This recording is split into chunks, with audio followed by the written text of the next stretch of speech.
Hello students, आज हम अपना चैप्टर नंबर 2 अध्याय 2 पृथ्वी की उत्पत्ति एवं विकास के बारे में पढ़ेंगे कि पृथ्वी की उत्पत्ति कैसे हुई और इसका विकास है वो कैसे हुआ। मैं आपको बता देता हूँ कि पृथ्वी की जो आकृति है ये एक्चुअली स्टार्टिंग ऐसी नहीं है, तो इसकी यानी उत्पत्ति और विकास के बारे में पढ़ेंगे। सबसे पहले पृथ्वी की उत्पत्ति एवं विकास के बारे में विभिन्न दार्शनिकों ने अपने मत प्रस्तुत किए थे, लेकिन सबसे पहले जर्मनी यानी जो दार्शनिक हुए हैं इमैनुअल कांट, ये जर्मनी के रहने वाले थे। जर्मनी के यानी हैं इमैनुअल कांट होते हैं। इन्होंने परिकल्पना दी थी निहारिका परिकल्पना। क्या था इन्होंने अपने यानी कि मत दिया था निहारिका परिकल्पना कि इन्होंने बताया कि पृथ्वी जो है ऐसी एक घूमता हुआ ब्रह्मांड में कोई आकृति थी और उससे यानी अलग हुई है। 1796 ईस्वी में बेहतर हुए लाप्लेस ने इसमें संशोधन किया। उन्होंने क्या किया, इसमें संशोधन किया और उन्होंने कहा कि इस परिकल्पना के अनुसार ग्रहों के निर्माण की धीमी गति, यानी जो ग्रहों का निर्माण हुआ धीमी गति से घूमते हुए पदार्थों के बादल से हुआ है। किससे हुआ है?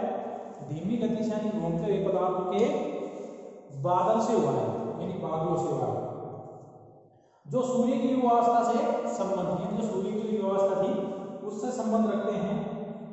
इसके बाद 1900 में चैम्बरलेन और मोल्टन ने कहा, चैम्बरलेन और मोल्टन जो बोलते हैं इन्होंने कहा कि एक अन्य तारा भ्रमणशील तारा यानी सूर्य के नजदीक से गुजरा और इसके सब तारे गुरुत्वाकर्षण से सूर्य की सतह पर, यानी जो सूर्य था उसकी सतह पर सिगार के आकार का कुछ पदार्थ निकलकर अलग हो गया और धीरे धीरे यानी ये जो पदार्थ है ये सूर्य के चारों ओर चक्कर लगाने लगा और धीरे धीरे सूर्य से दूर होता हुआ चला गया और धीरे धीरे यानी कि ठंडा होता चला गया और इस क्या हो गया, पृथ्वी का आकार बन गया।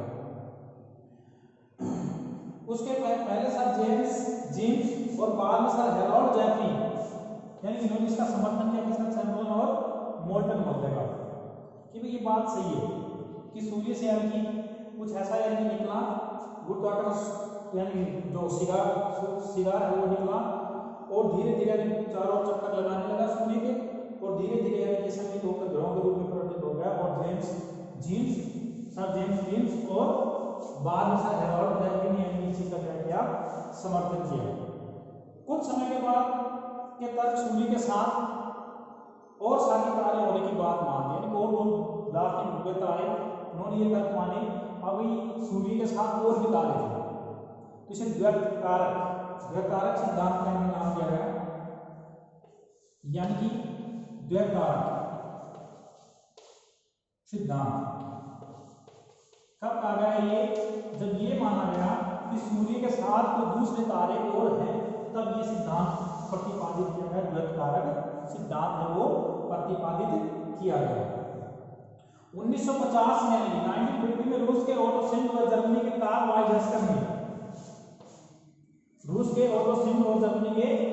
वाइजहस्कर ने यानी निहारिका परिकल्पना में क्या किया, संशोधन किया और उन्होंने संशोधन करके क्या कहा कि उन्होंने कहा कि सूर्य सौर निहारिका से घिरा हुआ है। किससे घिरा हुआ है? सौर निहारिका से घिरा हुआ है, जो मुख्यतः हाइड्रोजन और हीलियम के धूलिकणों से बनी हुई है। हाइड्रोजन हीलियम के धूलिकणों से बनी हुई है और इन कणों के घर्षण और टकराने से चपटी तस्तरी की आकृति के बादल का निर्माण हुआ। चपटी और तस्तरी आदि की आकृति के क्या हुआ, निर्माण हुआ और अभिवर्धित प्रक्रम द्वारा ही ग्रहों का निर्माण हुआ। अंतर्गत वैज्ञानिक ने पृथ्वी एवं अन्य ग्रहों की ब्रह्मांड उत्पत्ति संबंधी समस्याओं को समझने का प्रयास किया। ये तो था हमारा प्रारंभिक में शुरुआत में जब पृथ्वी का निर्माण हुआ तब की बातें हो रही हैं। अब आते हैं आधुनिक सिद्धांत कि आधुनिक सिद्धांत कैसे, ब्रह्मांड की उत्पत्ति कैसे हुई और कौन सा सिद्धांत आया जिसमें यानी कि ये सब बातें बताई गई हैं।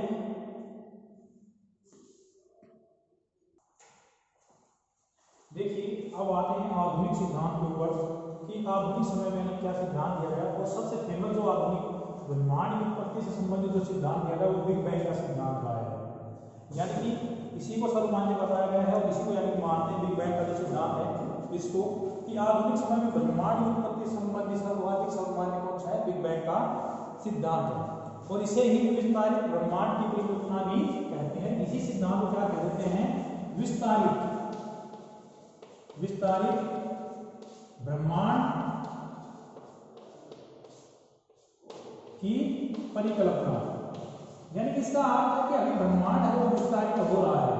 क्या हो रहा है, विस्तारित हो रहा है। और इसके सिद्धांत के अनुसार यानी कि इसमें जो ब्रह्मांड का विस्तारित परिकल्पना प्रस्तुत की गई, इसमें यानी उन्होंने एक एग्जाम्पल दिया कि आप क्या कीजिए, गुब्बारा लीजिए, बैलून लीजिए, उसके ऊपर निशान बना लीजिए आप, और फिर उसमें आप यानी कि एयर भरिए, हवा भरिए। अब आप देखोगे जो जो गुब्बारा यानी कि उसमें हवा डाली जा रही है, फैलता हुआ जा रहा है, तो जो निशान लगाए थे आपने वो दूर होते हुए जा रहे हैं, यानी विस्तारित होते हुए जा रहे हैं। और साथ में जो निशान है वो भी यानी कि विस्तारित होते हुए जा रहे हैं। लेकिन इन्होंने बताया कि सिर्फ जो ब्रह्मांड में यानी विस्तारित हो रहे हैं, जो हमारा ब्रह्मांड है उसमें जो ग्रह हैं सिर्फ वो ही दूर हो रहे हैं, लेकिन उनका वो स्थान है वो दूर नहीं हो रहे हैं, वो नहीं बढ़ रहे हैं। आगे देखिए अब इसमें क्या कहा, बिग बैंग के सिद्धांत के साथ 3 अवस्थाओं का जन्म बताया गया है। जो मैंने डायग्राम बनाया है ये बिग बैंग सिद्धांत का है। तो उन्होंने कहा कि आरंभ में सभी पदार्थ जिनसे ब्रह्मांड बना हुआ थी छोटे गोलक एकाकी परमाणु थे। यानी कि यहाँ पे शुरुआत की बातें हो रही है कि शुरुआत में क्या थे, सारे एकाकी थे, यानी कि एक परमाणु के रूप में थे, एकाकी थे, एक स्थान पर स्थित थे। यानी कि यहाँ पे स्थित थी जिसका आयतन अत्यधिक सूक्ष्म तथा तापमान एवं घनत्व अनंत था। यानी कि इनका जो आयतन है, आयतन क्या था, इनका आयतन था वो सूक्ष्म था, यानी कि बहुत ही कम, बड़े छोटे थे। यानी कि हम ये कह सकते हैं, नगर आंखों से नहीं देख सकते हैं या जो भी है। उसके बाद इन्होंने कहा कि तापमान तथा घनत्व अनंत था, और इनका जो टेम्परेचर था, इनका तापमान वो, और इनका जो घनत्व था वो क्या था, अनंत था। यानी उसकी कोई सीमा ही नहीं थी, कितना टेम्परेचर था कितना नहीं था, इसका कोई अनुमान नहीं लगाया जा सकता था। उसके बाद बिग बैंग की प्रक्रिया में अति छोटे गोले में विस्फोट हुआ। क्या हुआ, इसमें विस्फोट हो गया, और विस्फोट इस प्रकार से प्रक्रिया में बढ़त विस्तार और वैज्ञानिकों को विश्वास है कि बिग बैंग की जो घटना है आज से 13.7 अरब वर्ष पहले यानी कि ये घटित हुई है। 13.7 अरब वर्ष पहले घटित हुई, और ब्रह्मांड का विस्तार है वो आज भी यानी कि जारी है। बिग बैंग के आरंभिक 3 मिनट के अंतर्गत ही पहले परमाणु का निर्माण हो गया। यानी कि जब बिग बैंग का जब आरंभिक 3 मिनट के शुरुआती जो 3 मिनट आए उसी में क्या हो गया, परमाणु का निर्माण हो गया। और बिग बैंग से 3 लाख वर्षों के दौरान तापमान, यानी जब बिग बैंग का जो सिद्धांत है, बिग बैंग की जो घटना घटी उसके यानी 3 लाख वर्षों, 3 लाख वर्षों के तापमान है जो यानी टेम्परेचर, तापमान है वो कितना गिर गया, वो 4500 डिग्री केल्विन, 4500 डिग्री केल्विन नीचे की तरफ गिर गया, यानी कम हो गया। और परमाणुीय पदार्थ का निर्माण हुआ, वो ब्रह्मांड क्या हो गया, पारदर्शी हो गया। यानी कि हम ब्रह्मांड को आप देख सकते हैं। ब्रह्मांड के विस्तार करते कि आकाश गंगाओं के बीच की दूरी में विस्तार होना।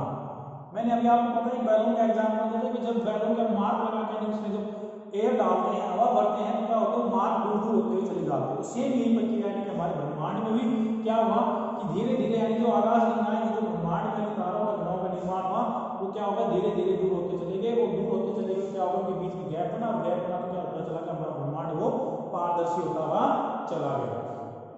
हायल ने इसका विकल्प स्थिर अवस्था संकल्पना के नाम से प्रस्तुत किया। हायल यानी कि भूगोल में हुए हैं हायल, और इन्होंने किस नाम से प्रस्तुत किया है, उन्होंने किया स्थिर अवस्था,